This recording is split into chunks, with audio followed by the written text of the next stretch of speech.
Final account का सवाल trial balance और एडजस्टमेंट की बुनियाद पर ही हल किया जाता है। ट्रायल बैलेंस में से जो चीजें लिखते हैं हम उनको ट्रांसफर करते हैं, और उससे पहले हम जो है वो एडजस्टमेंट पढ़ते हैं। एडजस्टमेंट के मुताबिक उसको जहां पर ऐड लेस करना है, आउटस्टैंडिंग है, क्लोजिंग स्टॉक है, उसको हम ऐड करते हैं।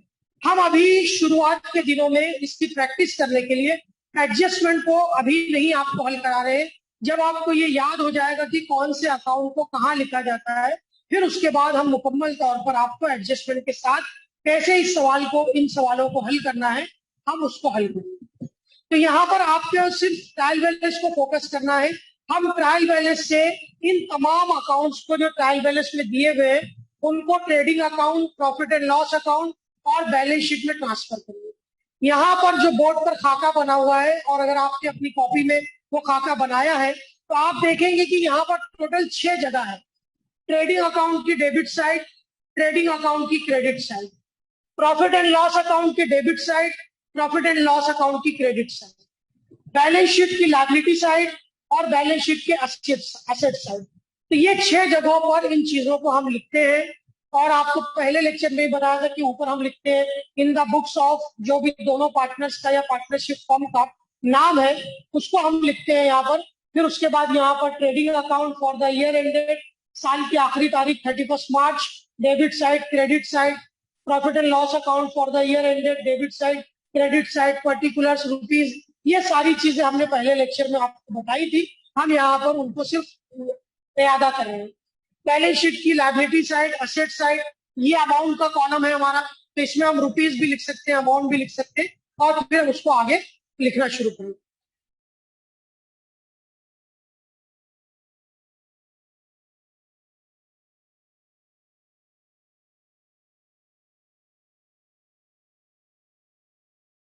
अब हम ट्रायल बैलेंस को, या तो पूरा ट्रायल बैलेंस एक बार पहले पढ़ लें अच्छे से कि कौन कौन सी चीजें दी हुई है, या फिर हम जो है उसको फौरन हल करते हुए चलते हैं, क्योंकि हमको फिलहाल यहाँ पर सिर्फ ट्रांसफर करनी है।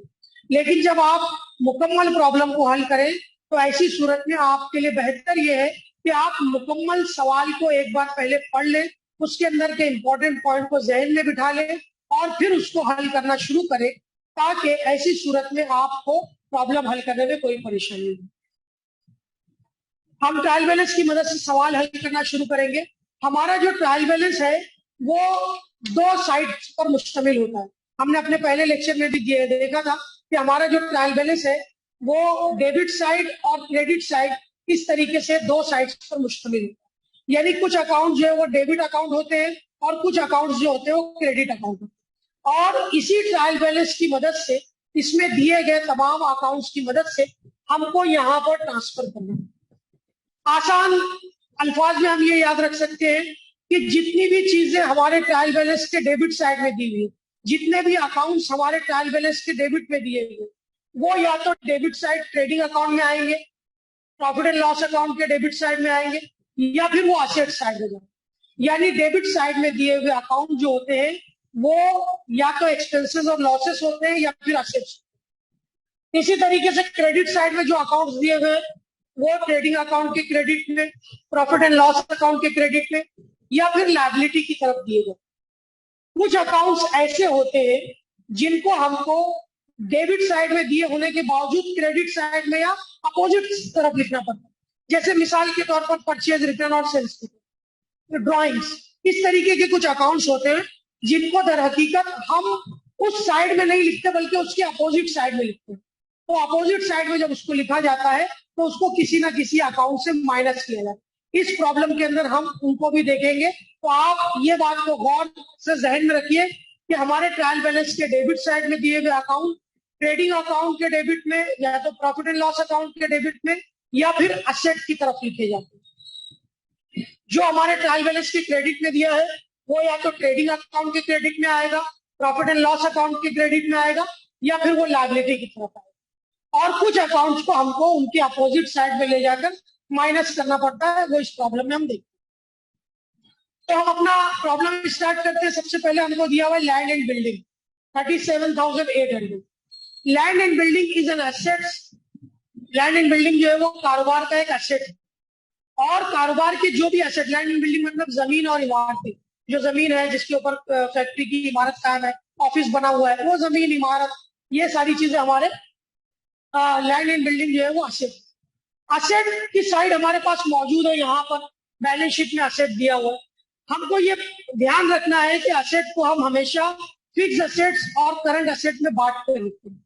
फिक्स असेट का मतलब ये होता है कि वो असेट जो कारोबार में लंबे अरसे तक के इस्तेमाल होते, जिनका फायदा कई वर्षों पर मुश्तमिल हो, जैसे land and building, plant and machinery, furniture and fixtures, goodwill, patents, copyrights, investment, motor car, computer equipments, loose tools. इस तरीके के बहुत सारे अकाउंट्स हैं जिनको हम फिक्स असेट कहते हैं। और कुछ असेट ऐसे होते हैं जिनको हम करंट असेट कहते हैं, मतलब जिनकी वजह से रोजाना का कारोबार चलता रहता है। तो करंट असेट्स में cash in hand, cash at bank, sundry debtors, bill receivable, prepaid expenses और इस तरीके के दीगर अकाउंट्स जो उसके अंदर लिखे जाते हैं। तो आमतौर पर यही अकाउंट्स इस्तेमाल होते हैं, तो हम उनको ध्यान रखेंगे। तो हमारा पहला अकाउंट दिया हुआ है land and building, 37,800। Land and building एक फिक्स असेट है, इसलिए असेट की तरफ सबसे ऊपर की तरफ यहां हम लिखेंगे लैंड एंड बिल्डिंग।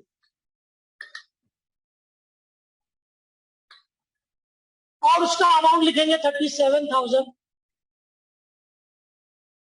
37,800, 37,800, ये land and building. Second account debit side में दिया हुआ है ट्रायल बैलेंस के।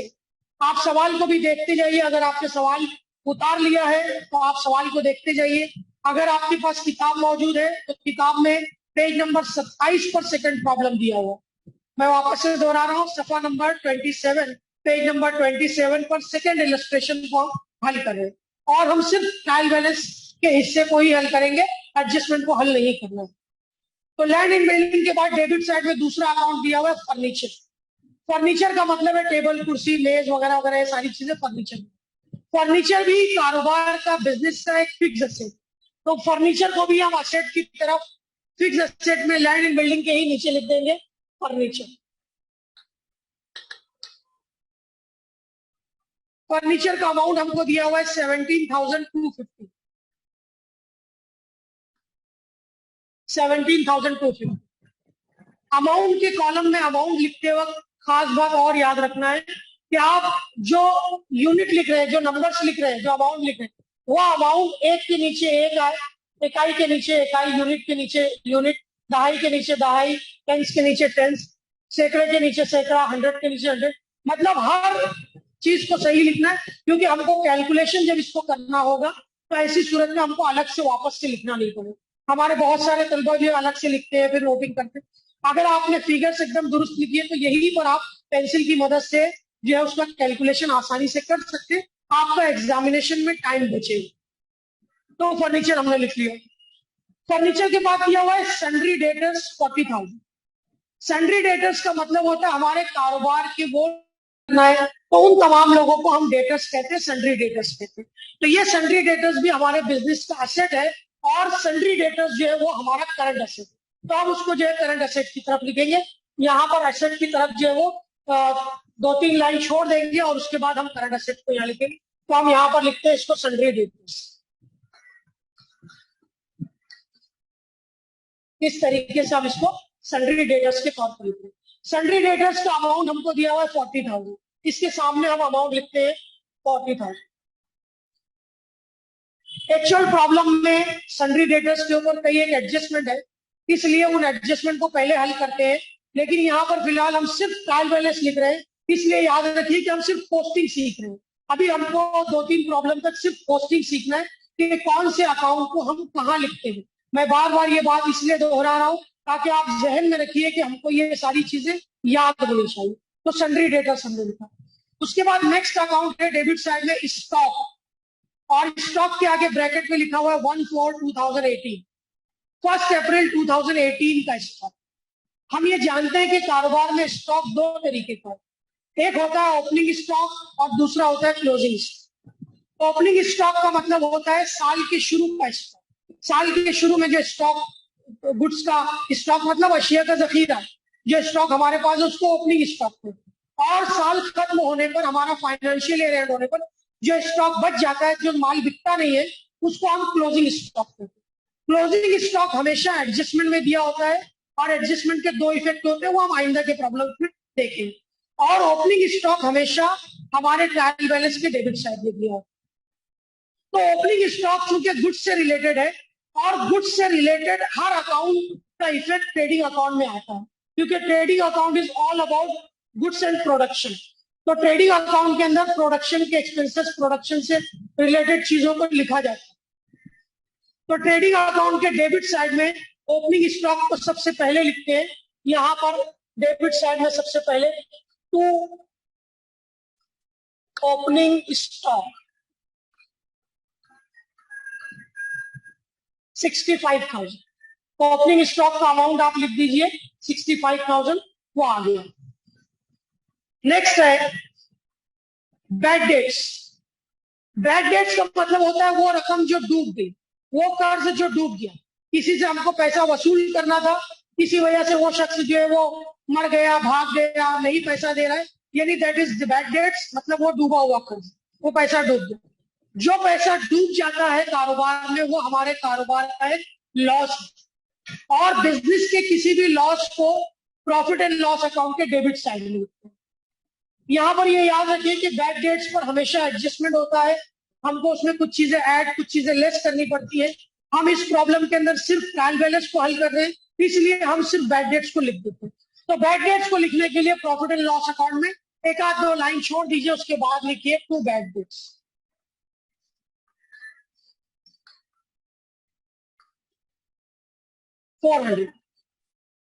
हालांकि बैड डेट्स में कुछ चीजें हम ऐड लेस भी करते हैं, एडजस्टमेंट हमेशा दिया हुआ होता है और इंपॉर्टेंट एडजस्टमेंट होता है, लेकिन आइंदा के लेक्चर्स में जब हम एडजस्टमेंट के साथ हल करेंगे तो इसको और वाजे तौर पर आपके सामने पेश किया जाएगा।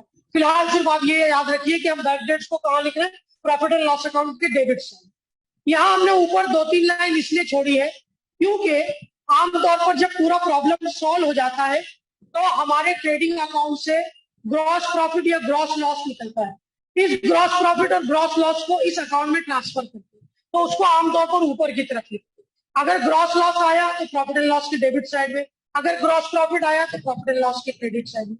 आमतौर पर प्रॉब्लम्स में ग्रॉस प्रॉफिट ही आता है, लेकिन फिर भी यहाँ पर हमने 2 लाइन की जगह इसलिए छोड़ी है कि कोशिश ये करने का कि प्रॉब्लम में सैलरीज का अमाउंट दिया होता है। अगर दिया होगा तो हम लोग उसको यकीनन लिखेंगे, और नहीं दिया है तो कोई बात नहीं।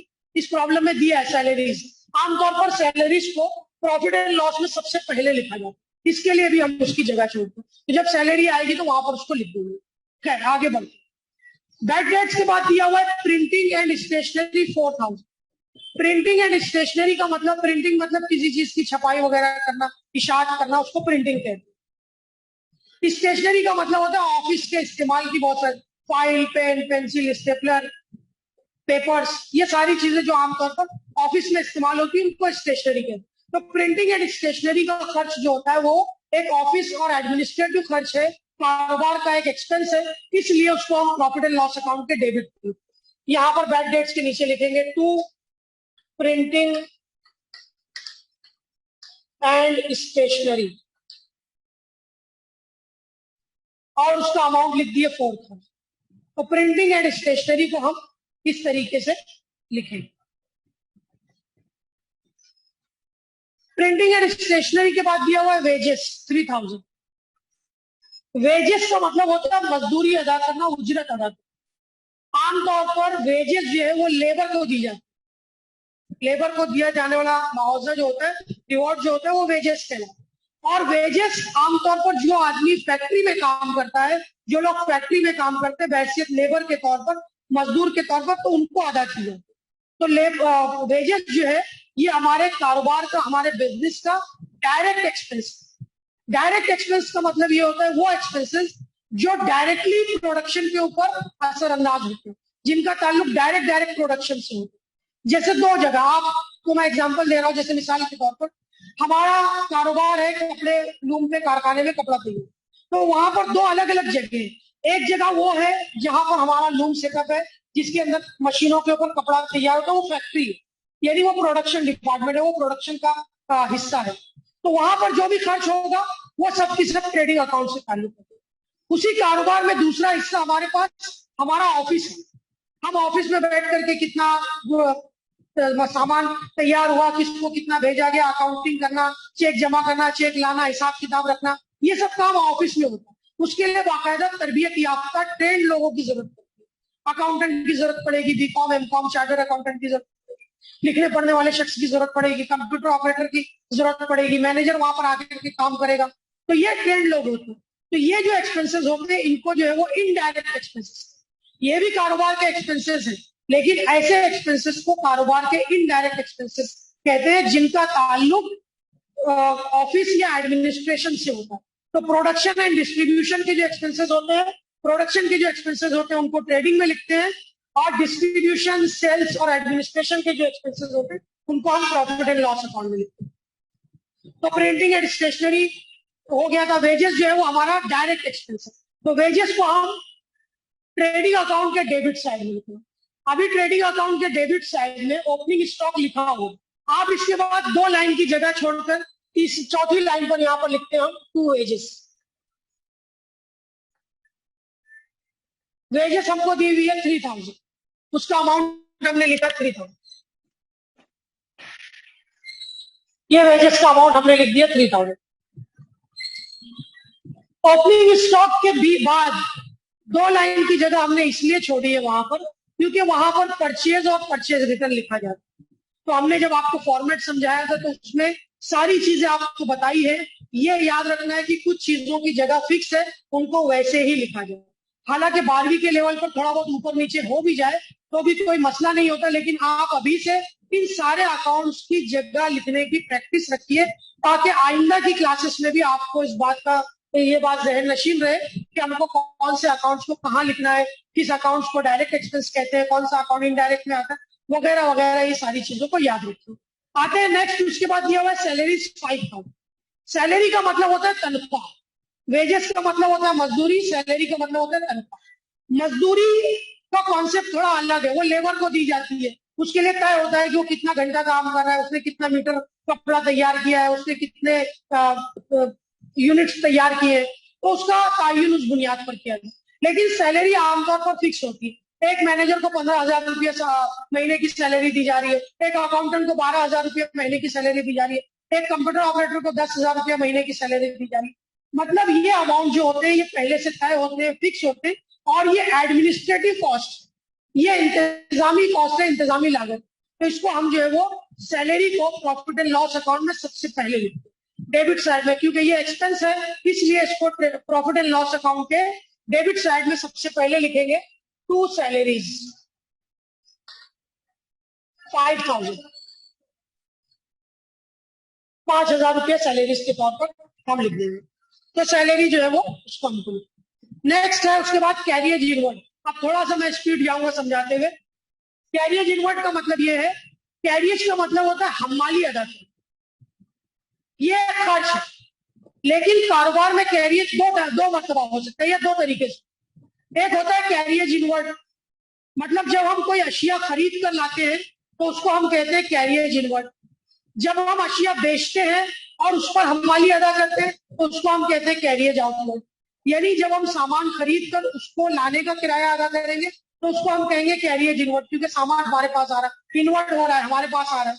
आउटवर्ड यानी हमारे पास से जो जा रहा है। तो आउटवर्ड का मतलब होता है वो अशिया जिसको हम बेचते वक्त जिसके ऊपर हमाली अदा करते हैं उसको हम कैरियज आउटवर्ड कहते हैं। तो दोनों को लिखने की जगह अलग अलग है, इसलिए हम क्या करते हैं, उनको मफहूम आपको याद होना चाहिए। तो कैरियज इनवर्ड जो है इसका ताल्लुक परचेज से होता है, प्रोडक्शन से होता है, अशिया को खरीदते वक्त जो हमाली अदा की जाती है उससे होता है। तो हम कैरियज इनवर्ड को लिखेंगे ट्रेडिंग अकाउंट के डेबिट साइड में। जी जी। इससे पहले कि हम लोग लिखें, मैं आपको ये बताऊं कि अगर आपने अपना मोबाइल फोन अगर आप मोबाइल को ऐसे रख के देख रहे हैं तो बेहतर है कि मोबाइल को ऐसे करें, यानी आड़ा करके देखें, ताकि आपको मुकम्मल तौर पर स्क्रीन नजर आए और बड़ा नजर आए।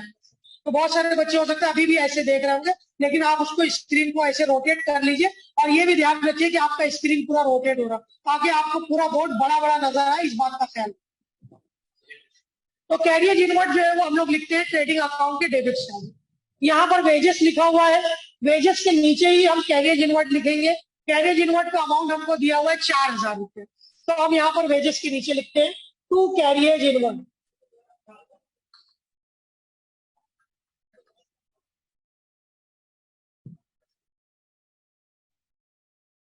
टू कैरियर इनवर्ट 4,000, 4,000 रुपया कैरियर इनवर्ट के तौर पर ट्रेडिंग अकाउंट के डेबिट किए।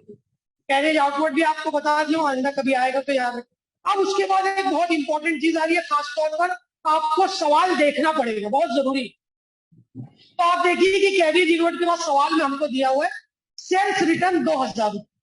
अब जैसे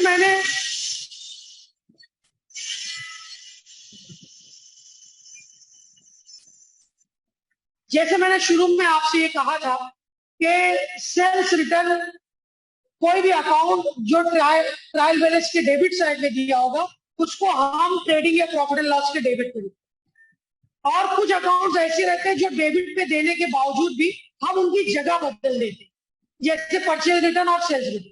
तो यहाँ पर देखिए सेल्स रिटर्न आ गया।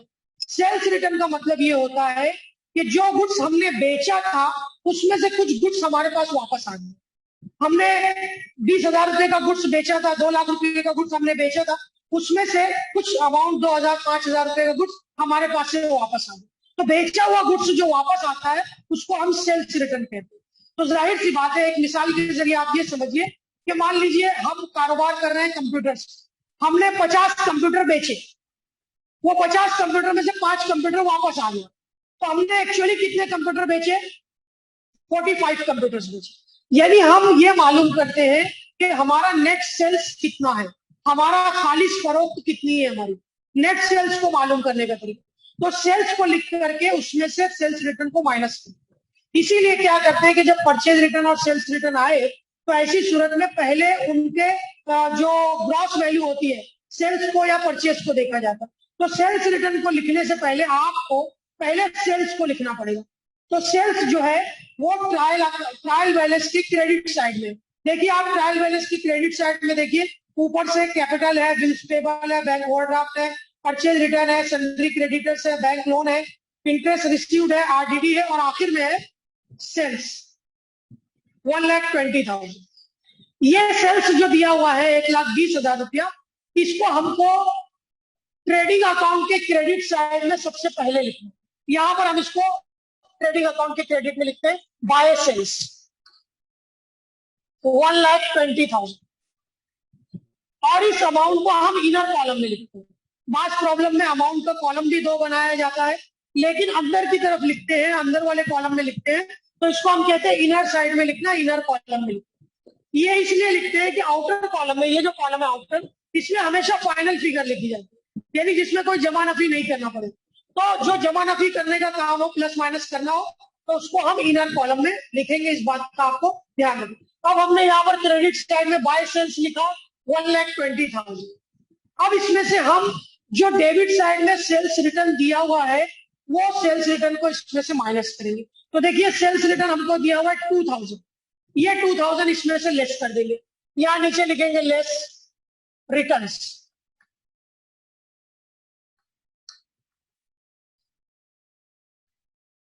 यानी इस ट्रांजेक्शन का मतलब ये हुआ कि हमने साल के दौरान 1,20,000 का गुड्स बेचा और उसमें से कितना गुड्स रिटर्न हुआ, यानी हमारे पास वापस आया 2,000 रुपए का 2,000। तो 1,20,000 minus 2,000, that means 1,18,000 is the net sales. 1,18,000 रुपया 1,18,000 ये हमारा नेट सेल्स है, इसको हम कहते हैं नेट सेल्स। टोटल सेल में से माइनस कर दिए रिटर्न को इस तरीके। इसी तरीके से डेबिट साइड में परचेज और परचेज रिटर्न लिखा जाता है। इसी तरीके से लायबिलिटी की तरफ कैपिटल और ड्राइंग्स को लिखा जाता है। अभी हम आगे देखेंगे ये सारे अकाउंट्स इसके अंदर है, तो इनको आप इस प्रॉब्लम के अंदर अच्छे तरीके से समझ लीजिए। उसके बाद नेक्स्ट दिया हुआ ड्राइंग्स, और दोनों पार्टनर का नाम लिखा है शिल्पा 2,000 एंड कैटरीना 3,000। हमारे कारोबार के दोनों पार्टनर का नाम दिया हुआ है शिल्पा एंड कैटरीना, और उनकी ड्राइंग्स दी। पहले हमको ये समझना पड़ेगा कि ड्राइंग्स का मतलब क्या है। देखिए कारोबार में पार्टनर्स पैसा जो लगाते हैं उनको हम कहते हैं कैपिटल, सरमाया। यानी मैं कारोबार कर रहा हूं, तो कारोबार में मैंने जो पैसा लगाया है उस पैसे को मैं कहूंगा कि मैंने कैपिटल इन्वेस्ट, मैंने अपने कारोबार में इतना इतना कैपिटल लगाया। और अगर कारोबार से कुछ पैसा या कोई चीज मैं अपने पर्सनल यूज, घर के इस्तेमाल के लिए, पर्सनल यूज के लिए विड्रॉ करूं, तो उसको मैं कहता हूँ ड्रॉइंग्स। तो कैपिटल और ड्रॉइंग्स दोनों एक दूसरे का अपोजिट है, दोनों एक दूसरे के जो कॉन्ट्राडिक्टरी है। कैपिटल मतलब घर का पैसा कारोबार में लगाना, और ड्रॉइंग्स मतलब कारोबार का पैसा घर में लेके जाना।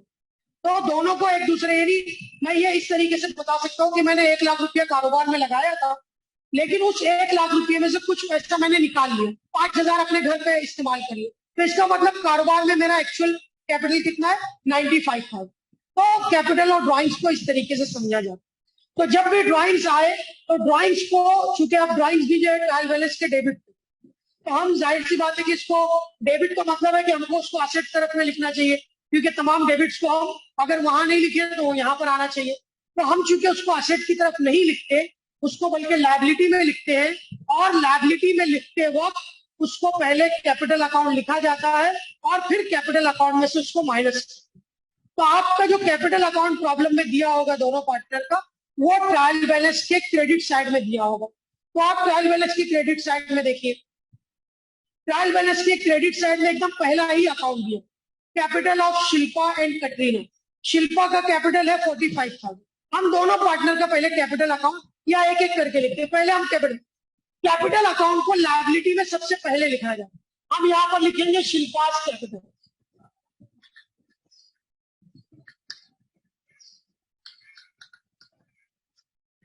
शिल्पा का कैपिटल, आगे जगह नहीं है तो मैं अमाउंट यहाँ लिख दे रहा हूँ। आपकी कॉपी में अगर आगे जगह हो तो इसी के आगे इनर कॉलम में लिखो, लेकिन अमाउंट को इनर कॉलम में लिखो।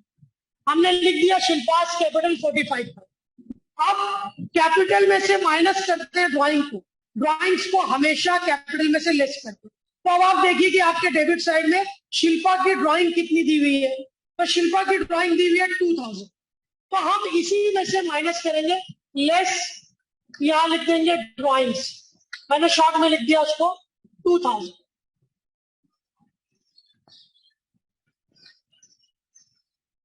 45,000 में से 2,000 माइनस करने के बाद अमाउंट आ गया 43,000। इस अमाउंट को अभी इनर कॉलम में ही रहने देना है, क्योंकि जब तक कि हमारा नेट प्रॉफिट या नेट लॉस नहीं आता, कैपिटल अकाउंट के अमाउंट को हम आउटर कॉलम में नहीं बताते। तो इस बात का आपको खास तौर पर ख्याल रखना है। आगे हम जब प्रॉब्लम हल करेंगे तो और चीजें, ये हमने शिल्पा का कैपिटल और शिल्पा की ड्राइंग्स लिखी। अब इसी तरीके से कटरीना जो दूसरी पार्टनर है, हमको उसका कैपिटल और उसकी ड्राइंग्स लिखना है। तो पहले हम कैटरीना का जो है वो कैपिटल अकाउंट देखेंगे। कैटरीना का कैपिटल अकाउंट है, उसका अमाउंट भी दिया हुआ है 45,000। तो यहाँ पर एक आध दो लाइन छोड़ करके यहाँ हम लिखते हैं कैटरीनास कैपिटल, यानी कैटरीना का कैपिटल अकाउंट, उसका अमाउंट भी दिया है 45,000, उसको भी लिख लो 45,000।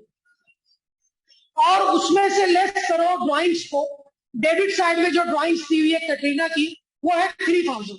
वो ड्राइंग्स को हम इसमें से लेस करेंगे, लेस ड्राइंग्स 3,000। 42,000, 42,000। इस तरीके से हम माइनस करके ड्राइंग्स को लिखेंगे।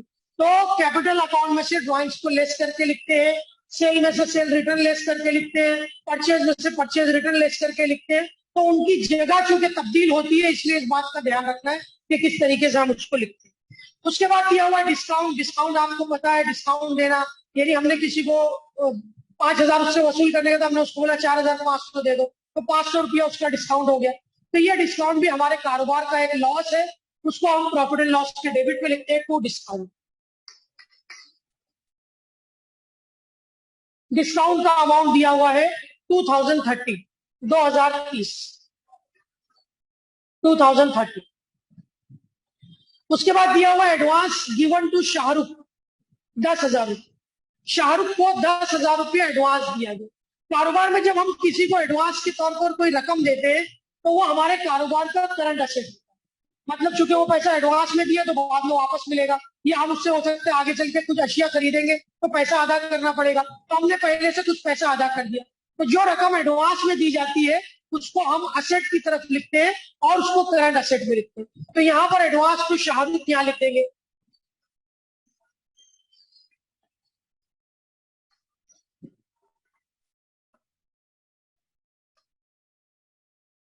सन्ड्री डेटर्स के नीचे एडवांस टू शाहरुख और उसका अमाउंट 10,000, ये एडवांस हो गया।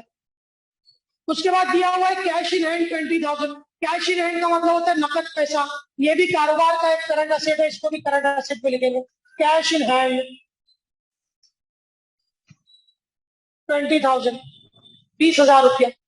उसी के बाद जो है कैश एट बैंक दिया हुआ है 8,000। कैश एट बैंक जो है वो भी करंट असेट है। कैश एट बैंक का मतलब होता है वो पैसा जो हमारे बैंक अकाउंट के अंदर है, तो ये भी कारोबार का करंट असेट है। कैश एट बैंक 8,000, 8,000 रुपये कैश एट बैंक। उसके बाद दिया हुआ इंटरेस्ट 1,000। इंटरेस्ट का मतलब होता है सूद के तौर पर जो रकम अदा की जाती है। अगर इंटरेस्ट डेबिट साइड में दिया हुआ है तो हमने इंटरेस्ट अदा किया, यानी वो इंटरेस्ट पेड है। अगर इंटरेस्ट क्रेडिट साइड में दिया हुआ है तो इसका मतलब वो इंटरेस्ट हमको मिला, यानी वो हमारे लिए इनकम है। तो ये ध्यान रखना है, कारोबार में ऐसे 4 अकाउंट होते हैं जो ट्रायल बैलेंस के डेबिट में और क्रेडिट में दोनों जगह हो सकते हैं। वो अकाउंट कौन कौन से? रेंट, डिस्काउंट, इंटरेस्ट और कमीशन। ये चारों अकाउंट, रेंट यानी किराया, डिस्काउंट यानी रियायत छूट, इंटरेस्ट यानी सूद और कमीशन यानी कमीशन के तौर पर जो रकम दी या ली जाती है, ये चारों अकाउंट को ये ध्यान रखना जरूरी है कि ये ट्रायल बैलेंस के किस तरफ दिया हुआ, डेबिट साइड में या क्रेडिट साइड में। अगर डेबिट में है तो ये एक्सपेंसेस है, अगर क्रेडिट में है तो ये इनकम है। तो एक्सपेंसेस को और इनकम को लिखने की जगह अलग है। ये चारों अकाउंट प्रॉफिट एंड लॉस में ही आता है, लेकिन अगर डेबिट में दिया हुआ हो तो प्रॉफिट एंड लॉस अकाउंट के डेबिट में लिखेंगे, अगर क्रेडिट में दिया हुआ हो तो प्रॉफिट एंड लॉस अकाउंट की क्रेडिट में लिखेंगे। तो इस बात का ध्यान रखना, इस प्रॉब्लम के अंदर ये चीजें दी हुई, तो इस प्रॉब्लम को हल करते हो इस बात को भी आप जहन में रखें। तो इंटरेस्ट हमको यहाँ पर डेबिट में दिया है, इसका मतलब ये इंटरेस्ट हमने अदा किया, ये इंटरेस्ट पेड है 1,000 रुपया। हम इसको प्रॉफिट एंड लॉस अकाउंट के डेबिट में लिखेंगे टू इंटरेस्ट, और अपनी सहूलियत के लिए आप इंटरेस्ट पेड भी लिख सकते हैं। यहाँ लफ्ज पेड लिखना जरूरी नहीं है, आप अपनी सहूलियत के लिए अभी इब्तदाई दिनों में याद रखिए कि अगर इंटरेस्ट पेड होगा यानी अदा किया, पेड मतलब अदा करना, अदा किया, तो अगर हमने इंटरेस्ट किसी दूसरे को दिया, अदा किया, तो ये हमारे कारोबार का खर्च है, इसलिए उसको हम प्रॉफिट एंड लॉस के डेबिट में। उसके बाद दिया कमीशन 2,000। अभी मैंने आपसे कहा थोड़ी देर पहले कि इंटरेस्ट, रेंट, कमीशन और डिस्काउंट, ये चारों अकाउंट डेबिट में भी हो सकता है और क्रेडिट में। अगर ये अकाउंट डेबिट साइड में दिया हुआ है तो इसको प्रॉफिट एंड लॉस के डेबिट में लिखो, अगर क्रेडिट में दिया हुआ है तो प्रॉफिट एंड लॉस की क्रेडिट। ये कमीशन भी हमको डेबिट साइड में दिया हुआ है 2,000 रुपया, तो हम इसको प्रॉफिट एंड लॉस अकाउंट के डेबिट पे लिखेंगे टू कमीशन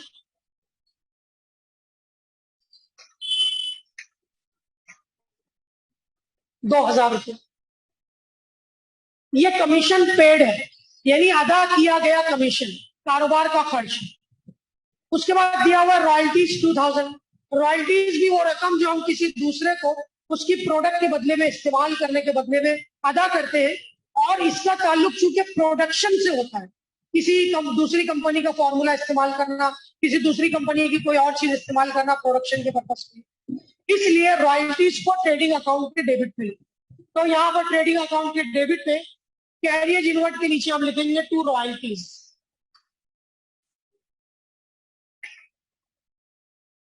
रॉयल्टीज का अमाउंट हमको दिया हुआ है 2,000,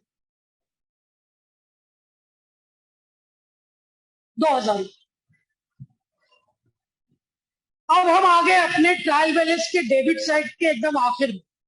अगर कुछ बच्चे बाद में जुड़े हो तो उनको फिर से याद दिला दूं, आपके पास अगर किताब मौजूद है तो किताब में सफा नंबर 27 पर दी गई इलस्ट्रेशन को हम लोग हल कर रहे हैं।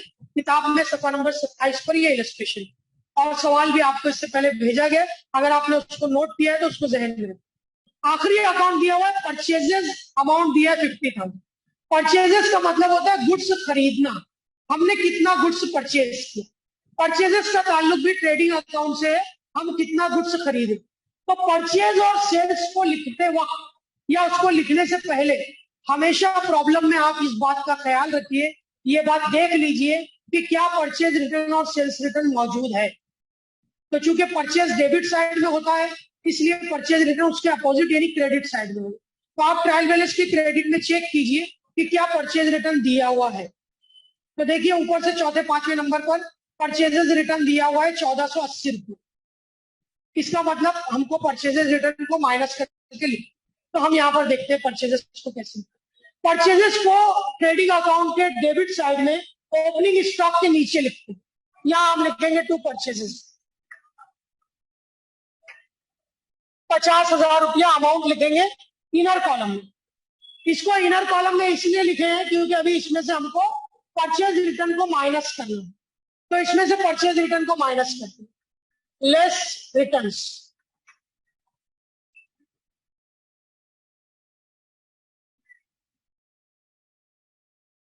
₹1480 उसमें से माइनस करेंगे, 1480 माइनस करेंगे, तो हमारे आउटर कॉलम में अब कितना अमाउंट आ रहा है वो हम लिखते हैं।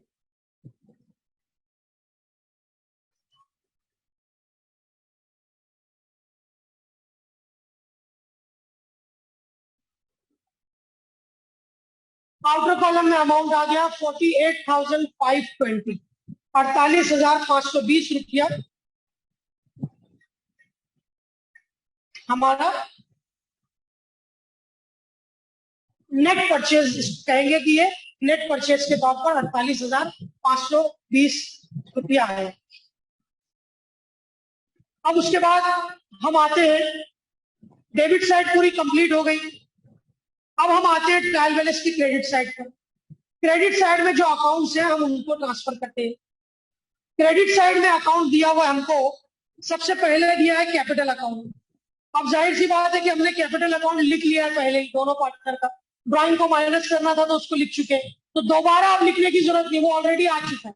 तो ऐसे बहुत सारे अकाउंट्स होते हैं जो एडजस्टमेंट को हल करते वक्त या प्रॉब्लम को सॉल्व करते वक्त पहले ही इधर उधर से आ जाते हैं, यानी कहीं से purchase return, cell return, capital account, इस तरीके से बैक डेट्स, आरडीडी, ये सारे अकाउंट एडजस्टमेंट के दौरान ही आ जाते हैं। तो बहुत सारे अकाउंट्स कम हो जाते हैं, पहले ही हो जाते हैं, तो ये हमने लिख लिया, दोबारा आप लिखने की जरूरत है। आगे बढ़ जाते हैं। कैपिटल के बाद दिया हुआ बिल्स पेबल। बिल्स पेबल का मतलब होता है वो बिल जिसको हमको पे करना बाकी है, विच इज पेएबल, जो काबिल अदायगी है, जिसको हमको अदा करना बाकी है, जो हमारी जिम्मेदारी है, जो हमारी लायबिलिटी है। तो बिल्स पेबल कारोबार की एक लायबिलिटी है, इसको हम कैपिटल के नीचे लिखते हैं। तो कैटरीना के कैपिटल के एक आध दो लाइन छोड़कर यहाँ लिखते हैं हम लोग बिल्स पेबल। बिल्स पेबल का अमाउंट हमको दिया हुआ है 17,500, 17,500। उसके बाद बैंक ओवरड्राफ्ट दिया है 10,000। बैंक ओवरड्राफ्ट का मतलब ये होता है बैंक से ज्यादा निकाला गया पैसा।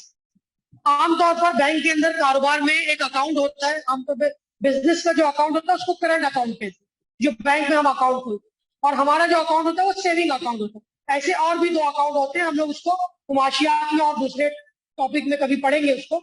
आप ये याद रखिए कि कारोबार का जो अकाउंट होता है वो आमतौर पर करंट अकाउंट, बिजनेस के पर्पज के लिए बैंक में करंट अकाउंट खोलेंगे। तो करंट अकाउंट पे करंट अकाउंट होल्डर्स को, बिजनेसमैन को बैंक की तरफ से एक सहूलत मिलती है, उसको बोलते हैं ओवरड्राफ्ट। यानी अगर हमारे बैंक अकाउंट में कम पैसा भी है तो भी हम ज्यादा पेमेंट कर सकते हैं, उसको वो बैंक वाला अदायगी कर देता है और बाद में हम उसको अदा करते हैं, तो उसको ओवरड्राफ्ट कहते हैं। तो ये भी एक तरीके का बैंक में कर्ज होता है हमारा, तो इसके लिए ये भी हमारी लायबिलिटी है, क्योंकि हमने ज्यादा पैसा दे दिया, हमारे पास तो था नहीं अकाउंट में उतना पैसा, तो ये हमको बैंक को भरपाई करना पड़ेगी। तो बैंक ओवरड्राफ्ट भी हमारे बिजनेस की एक लायबिलिटी है, इसको भी लायबिलिटी की तरह क्या लिखते हैं, बैंक ओवरड्राफ्ट। बैंक ओवरड्राफ्ट का अमाउंट हमको दिया हुआ है 10,000 रुपये, 10,000। ये 10,000 रुपये हमने यहाँ पर लिखा। इसी तरीके से आगे उसके बाद दिया हुआ है परचेजेस रिटर्न। अब अभी अभी हमने देखा कि परचेजेस रिटर्न को हमने ट्रेडिंग अकाउंट में से, परचेजेस में से माइनस कर चुके। तो जब हम इसको ऑलरेडी माइनस कर चुके, इसका मतलब लिख चुके हैं, तो अब दोबारा उसको लिखने की जरूरत नहीं है। अब हम आगे बढ़ जाते हैं। आगे दिया हुआ है सन्ड्री क्रेडिटर्स 22,000, 22,000 रुपया, ये सन्ड्री क्रेडिटर्स। सन्ड्री क्रेडिटर्स का मतलब होता है हमारे लेनदार, यानी हम किनको पैसा अदा करने वाले। हमने किसी से उधार गुड्स परचेज किया तो हमको उसको पैसा अदा करना पड़ेगा, यानी वो हमारा क्रेडिटर्स। तो डेटर्स और क्रेडिटर्स, डेबिट साइड में था सन्ड्री डेटर्स और क्रेडिट साइड में आता है सन्ड्री क्रेडिटर्स। सन्ड्री डेटर्स मतलब वो शख्स या वो लोग जिनसे हमको पैसा वसूल करना, उनको सन्ड्री डेटर्स कहते हैं। और सन्ड्री क्रेडिटर्स का मतलब वो लोग जिनको हम पैसा अदा करेंगे, तो वो हमारी लायबिलिटी है क्योंकि हमको पैसा उनको अदा करना है। तो सन्ड्री क्रेडिटर्स को हम लायबिलिटी में लिखते हैं सन्ड्री क्रेडिटर्स। तो सन्ड्री क्रेडिटर्स दिया हुआ है हमको 22,000, 22,000। इसका अमाउंट हमने यहां पर लिख दिया सन्ड्री क्रेडिटर्स 22,000। उसके बाद दिया हुआ है बैंक लोन। बैंक लोन का मतलब होता है कि बैंक से लिया गया कर्ज, जाहिर सी बात है ये बताने की जरूरत नहीं है, हमने बैंक से जो कर्ज लिया है वो हमको बैंक को लौटाना पड़ेगा। तो बैंक से लिया गया कर्ज ये भी कारोबार की लायबिलिटी है, तो इसको भी लायबिलिटी की तरफ लिखेंगे बैंक लोन।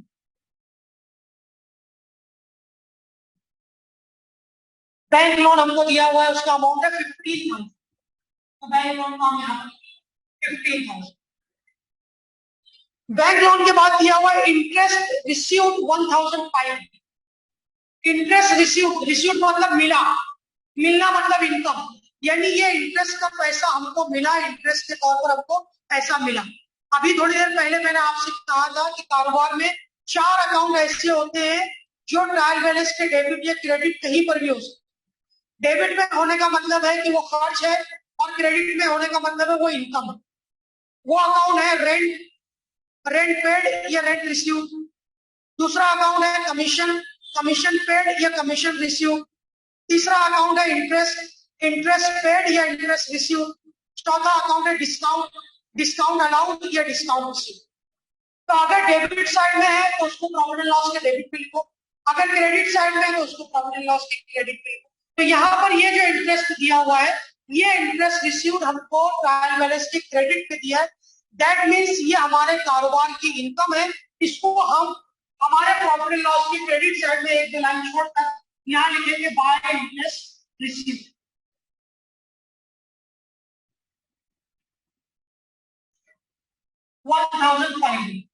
आप अलग से इंटरेस्ट के साथ रिसीव्ड नहीं भी लिखेंगे तो भी उसका यही मतलब होता है, कोई खास मसला नहीं है उसमें। आप सिर्फ लफ्ज बाय इंटरेस्ट लिखते हैं तो भी चाहिए। मैंने एहतियातन वहां पर इंटरेस्ट रिसीव्ड भी लिखा ताकि आपको याद रहे, अदरवाइज उसको लिखने की जरूरत नहीं। उसके बाद किया हुआ अकाउंट आरडीडी। अब आरडीडी का फुल फॉर्म होता है रिजर्व फॉर डाउटफुल डेट्स। मतलब कारोबार का वो रिजर्व किया हुआ पैसा जिसके बारे में हमको ये अंदेशा हो, जिसके बारे में हमको ये लगता हो सकता है आगे चल के इतना पैसा डूब सकता, यानी जो डाउटफुल डेट्स, यानी ऐसा कर्जा जिसके बारे में हमको शक है। डाउटफुल यानी मशकूक होना, कर्जा यानी ऐसे कर्जे जिनके बारे में हमको ये डर है, ये शक है कि ये आगे चल के डूब सकता है, उसको हम पहले से ही एज अ लॉस के तौर पर बता दें। तो आरडीडी का बाकायदा कॉन्सेप्ट है, आगे चल करके हम इस कॉन्सेप्ट को भी आपको जब एडजस्टमेंट के तौर पर लिखेंगे तो हम उसको आपको बताएंगे। यहाँ फिलहाल मैं आपकी सहूलत के लिए सिर्फ ये कर रहा हूँ कि आरडीडी को यहाँ पर क्रेडिट साइड में लिखिए बाय आरडीडी। ये ध्यान रखिए कि आरडीडी को हम क्रेडिट साइड में नहीं लिखते हैं, बल्कि उसको डेबिट साइड में बैक डेट में से माइनस करते हैं और भी उसको कुछ एडजस्टमेंट होते हैं। जब हम एडजस्टमेंट के साथ सवाल हल करेंगे तो आपको इसको और बताएंगे। इसके अलावा आरडीडी को हम यहाँ पर रिजर्व के तौर पर बैलेंस शीट में भी लिख सकते हैं, तो वो जैसा प्रॉब्लम में रहेगा, ज्यादातर आमतौर पर इसको माइनस करके लिखा जाता है, तो हम उसको आगे चल करके माइनस करके लिखेंगे। फिलहाल आप सिर्फ इतना याद रखिए कि आरडीडी का मतलब क्या होता है, बाकी कुछ नहीं। आखिरी अकाउंट दिया हुआ है ट्रायल बैलेंस के अंदर सेल्स 1,20,000। सेल्स ऑलरेडी हम लिख चुके हैं, ये हमने कब लिखा था, जब डेबिट साइड में सेल्स रिटर्न, तो हमने इसको यहाँ पर इस तरीके से आपके ट्रायल बैलेंस में दिए हुए तमाम अकाउंट्स को हमने trading account, profit and loss account और बैलेंस शीट में ट्रांसफर किया। इस प्रॉब्लम में भी हमने सिर्फ ट्रांसफर करना सीखा है, कौन से अकाउंट हम कैसे लिखते हैं ये हमने सीखा है।